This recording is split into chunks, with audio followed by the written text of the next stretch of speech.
এটা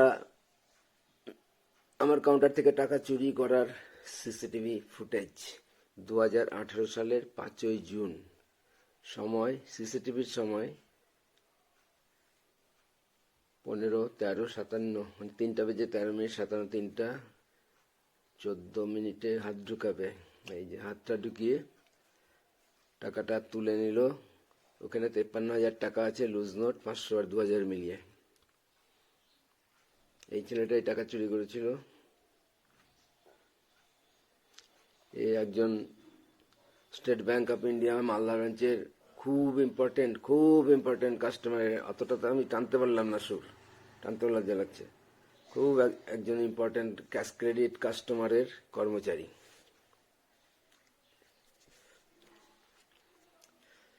আমাকে বকাঝকা ভয় দেখানো ওইসবের যে ভয়েস রেকর্ডটা আছে ওইটা দিলে, ওইটা শুনলে বোঝা যাবে যে সেই খুব ইম্পর্টেন্ট কাস্টমারটা কত গুরুত্বপূর্ণ। তার গুরুত্বের কাছে একজন স্টাফের জীবন, চাকরি বা অন্য কোনো স্বার্থ অনায়াসে ত্যাগ করা যায়।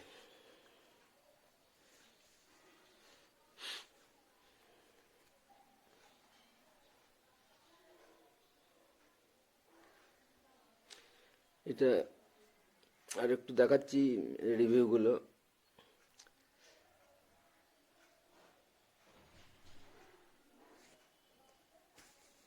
ব্যাকওয়ার্ড আর ফাস্ট ফরওয়ার্ড করে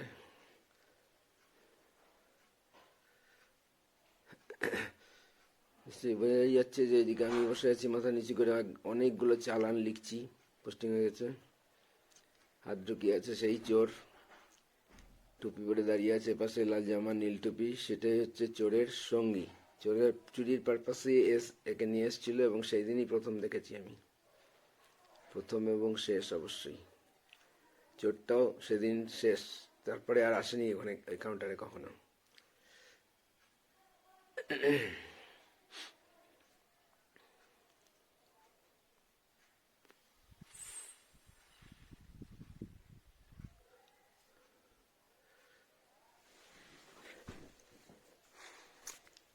যেবার ব্যাকওয়ার্ড করে দেখাচ্ছি, ক্লিপটা আমি তৈরি করছি, ব্যাকওয়ার্ড করে দেখাচ্ছি, পরিষ্কার বোঝা যাচ্ছে। এটা অবশ্য মোবাইল, ফেসবুকে বা অন্য কোনো জায়গায় পোস্ট করলে এই ছবিটা নষ্ট হয়ে যাবে, এত ক্লিয়ার থাকবে না, গোলাপি ভাবটা থাকবে না, যেটা থেকে বোঝা যায় যে এটা 2000 টাকার নোট। এটা আমার মোবাইলে অবধি ঠিক আছে, আর বড় কম্পিউটারে তো আরও পরিষ্কার। ডাইরেক্ট পেন ড্রাইভ থেকে দেখলে কম্পিউটারে একদম এত পরিষ্কার যে আমার ধারণা ছিল না যে এত পরিষ্কার ছবি সিসিটিভি থেকে আসতে পারে।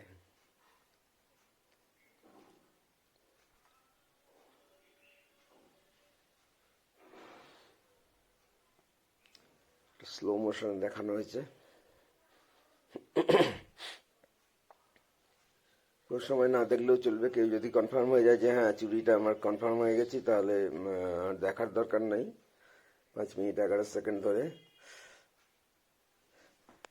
আজ পর্যন্ত এই 2022 সালের ডিসেম্বর মাসের 26 তারিখে বলছি, আজ পর্যন্ত কেউ ফুটেজ দেখে এতটুকুও সন্দেহ প্রকাশ করতে পারেনি, একজন বাদে।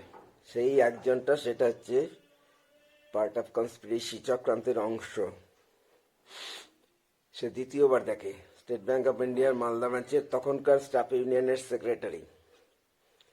সে তো ঘটনার সময় দেখেছি, মানে যখন পাওয়া গেছে তারপরে তো একে একে ধীরে ধীরে সবাই দেখেছে কখনো না কখনো।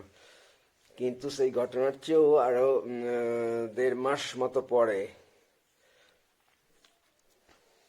1.5 মাস মতো পরে হঠাৎ আমি একটু অবাকই হয়েছিলাম। সেই সেক্রেটারি, স্টাফ ইউনিয়নের secretary, state bank of India Malda ব্রাঞ্চের, সে এসে আমাকে দেখতে চাইলো, দেবুদা ফুটেজটা দেখি একটু। আমি ফুটেজটা দেখালাম এবং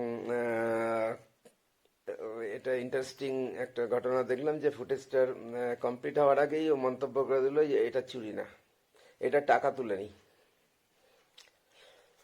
তো এইটাই আমার কাছে আরেকটা সবচেয়ে বড় সিগন্যাল ছিল যে আমার বিরুদ্ধে চক্রান্ত হচ্ছে এবং তার মধ্যে স্টাফেরাও জড়িত আছে। ওই ইউনিয়নের সেক্রেটারি আমাদের ইউনিটের মালদা ব্রাঞ্চের।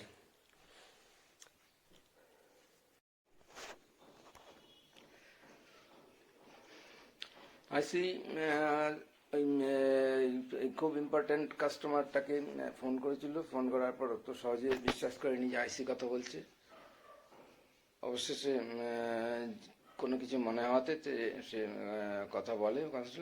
আমরা যেটা বাস থেকে শুনলাম যে একবার আইসি বলছে যে 3 দিন না, আপনাকে আমি 7 দিন সময় দিলাম, 7 দিনের মধ্যে এই প্রবলেমটা সলভ করুন, নাহলে আমাকে অন্যরকম ভাবতে হবে। খুব স্বাভাবিক, 3 দিন, বুঝতে পারলাম যে 3 দিন সময় চেয়েছিল। তো আমার তো আনন্দ হলো, বুঝলাম যে 7 দিনের মধ্যে আইসিকে যখন কথা দিয়েছে তখন 7 দিনের মধ্যে টাকাটা আমি নিশ্চয়ই পেয়ে যাব। কিন্তু টাকা কেন, কোনো রকম আওয়াজই পাইনি, কোনো শব্দ আওয়াজ ব্যাংক থেকে কোনো কিছুই পাইনি। এরপরে সম্ভবত এই খবরটা জানানো হতে তাকে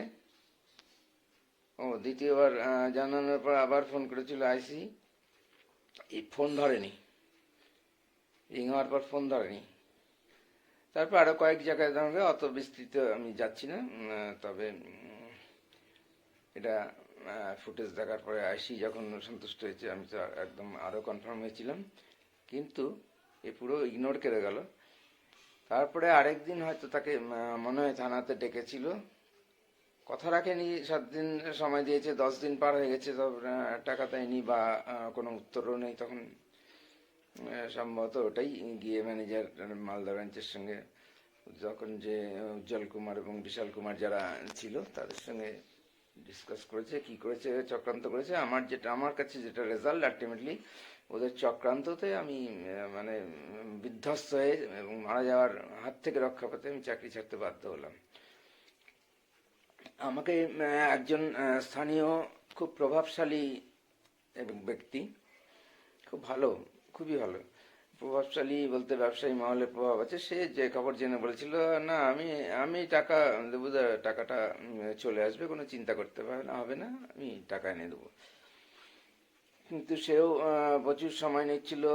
অবশেষে এমনকি সে বলেছে টাকা আপনার কাছে হেঁটে হেঁটে যাবে আপনার বাড়িতে। তো কিন্তু আনফর্চুনেটলি সেটা হয়নি, টাকা ফেরত আসেনি। কারণ টাকা বাইরে সেই ইম্পর্ট্যান্ট কাস্টমার, ওদের বাজারের ব্যবসায়ী সমিতির যে সেক্রেটারি, তাকে বলেছে যে এটা ক্যাশ মিলে গেছে, এটা চুরি হয়নি, এটা একটা সাজানো ঘটনা। আমার কথা বলেছে আর কি, সাজানো ঘটনা, এটা চুরি না।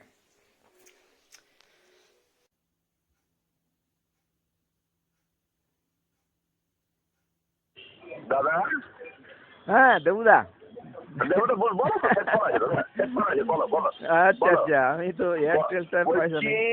বলছি আমি সঞ্জীব দা, ডিস্ট্রিক্ট মার্কেটের সেক্রেটারি, যে আমাদের বর্তমান সেক্রেটারি সঞ্জীব দা। সঞ্জীব দা হচ্ছে আমার খুব কাছের, মানে আমি ওর গোডাউনটাই আমার ভাড়া নেই, রেস্টুরেন্টের ব্যবসাটা আমার ওর গোডাউনই করি। আমি সঞ্জীব দাকে সমস্ত ঘটনাটা জানিয়েছি। সঞ্জীব দার ভাইয়ের একটা অ্যাক্সিডেন্ট হয়েছে, সঞ্জীব দা এই মুহূর্তে চেন্নাই।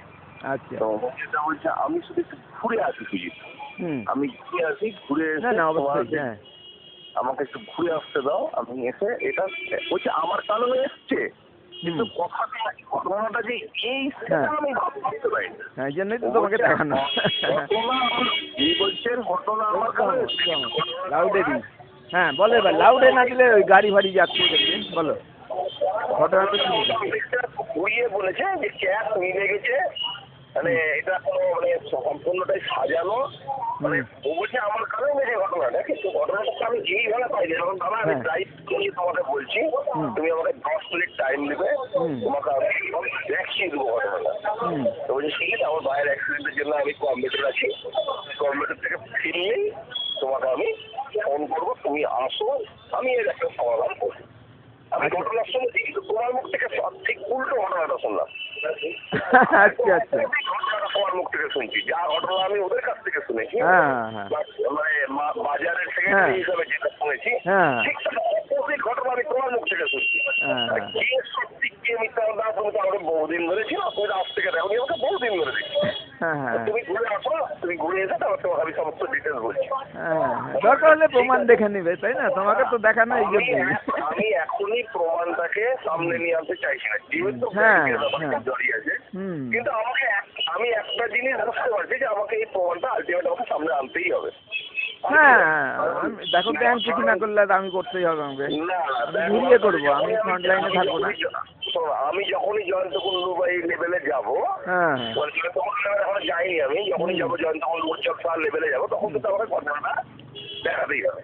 কারণ জিনিসটা ওরা ভুলভাবে রিপ্রেজেন্ট করছে আমাকে সঞ্জীবটা সব দুটো। হ্যাঁ, তোমরা ওদের যা স্ট্যাটাস মানে যে পদে আছে ওরা ব্যাংকে এসেও দেখতে চাইতে পারে। আমি ওই জন্যে আমাকে সঞ্জীবটা বললো তুমি একটু দাঁড়াও, আমি ফিরে আসছি। ব্যাপারটা হচ্ছে আমি শুধু অপেক্ষা করছিলাম যে ব্যাংক থেকে আপনাকে কোনো আপত্তি যদি না করে তবে আমাকে এই প্রমাণটা কিন্তু এই সপ্তাহটা ব্যাংক থেকে যা করা উচিত এটা সোজা কিছু করলো না, পাশাপাশি আমি তোমার যে টাকাটা উঠানোর জন্য। এবার আমি একটা জিনিস ক্লিয়ার হয়ে গেল যে আমাকে এই যেটা এতদিন আমি গোপন রেখেছিলাম সেটা আমাকে ওপেন করতে হবে, যে মানে আমাদের কাছে যে প্রুফ আছে সেই প্রুফটা এবার ওপেন করতে হবে। এটা একদমই গোপনে ছিল। এবার আমি সঞ্জীবটাকে আমি কালকে বলছি যে ঠিক আমি এর উল্টোটা শুনেছি, আমি ঘটনাটা বুঝতে পেরেছি। আমি আপনার সাথে দেখা হবে, আজকালের মধ্যে দেখা হবে, ঠিক আছে? বুঝতে পেরেছি, সেই জন্যই সবাই চুপ করে গেছে, উল্টো ঘটনাটা ওরা প্রচার করে দিয়েছে আর কি। উল্টো ঘটনাটা টোটাল উল্টোটা বলছে সঞ্জীব বক্তব্য হচ্ছে তুমি যা বলছো সেটা যদি সত্যি হয় তাহলে আমার কাছে যেটা এসছে তাহলে সেটা পুরো মিথ্যা, আর ওদেরটা যদি সত্যি হয় তাহলে তোমার কথাটা পুরো মিথ্যা। তাই বললাম যে আপনাকে সত্যি মিথ্যা এখন ডিসিশন নিতে হবে না, আপনি আমাকে বহুদিন ধরেছিলেন, আপনার সঙ্গে সম্পর্ক, আপনি মাল্লা ফিরে আসেন, আমি আপনাকে সমস্ত দেখাচ্ছি। ঠিক ঠিক ঠিক, ওর চিকিৎসার কাজে গেছে এখন নিশ্চয় না। আচ্ছা উজ্জ্বল সাহা যে ছিল, উজ্জ্বল সাহা সরিয়ে দিয়েছে নাকি? ওর নাকি কিছু প্রবলেম? আমি ওই লেভেল পর্যন্ত যাই, আমি উজ্জ্বলে যাওয়া তো অনেক বড় ব্যাপার হয়ে গেল। আচ্ছা আচ্ছা, আমি এই যেখানে ওদের এই মার্কেটের যে সেক্রেটারি সেই পর্যন্ত আমি ডিস্ট্রিক্ট সেক্রেটারি পর্যন্ত এখন যাইনি। চিত্তরঞ্জন মার্কেটের যে সেক্রেটারি সঞ্জীব তার কাছে আমি গেছি। সঞ্জীবটা খুব সমগ্র নেই, আমার উল্টোটা এসছে রিপোর্ট। হ্যাঁ উল্টা ওই করেই ঠিক আছে, পুরো রিপোর্টটাই উল্টো আছে বাজারে। মানে ওই দিকের পক্ষ থেকে তোমার উপরে ভরসা, তুমিও তো আমাকে জানো, কাজেই আমি একটা কথা বলছি শোনেন, আমি চুপ করে বসে আছি, আমি দেখছি শুধু ঘটনাটা কি হচ্ছে, কিন্তু দেখলাম যে আমাকে সঞ্জীবদা যাতে বললো তাতে সঞ্জীবদা বলছে যে আমার কথাটাই বলছে যে উল্টোটা বলছে। ঠিক আছে তুমি ফিরে আসো, সব দেখাচ্ছি একদম, আমি এতদিন তোমাকে কিছু দেখাইনি, এবার তোমাকে দেখাও। হ্যাঁ প্রুফ দেখানো যাবে। ঠিক, আচ্ছা তাহলে এখন ওই দিকটা ওয়েট করছি। চিফ ম্যানেজার এই সপ্তাহে নাই, সামনের সপ্তাহে আছে। আমি চিফ ম্যানেজার ফিরে আসবো, একবার আপনি কথা বলেন যে তারপর যা ডকুমেন্টস যা কিছু করে তখন আমাদেরকে করতে হবে। ঠিক আছে, ছাড়লাম। হ্যাঁ টিভি টাইমে, ওকে ছাড়লাম।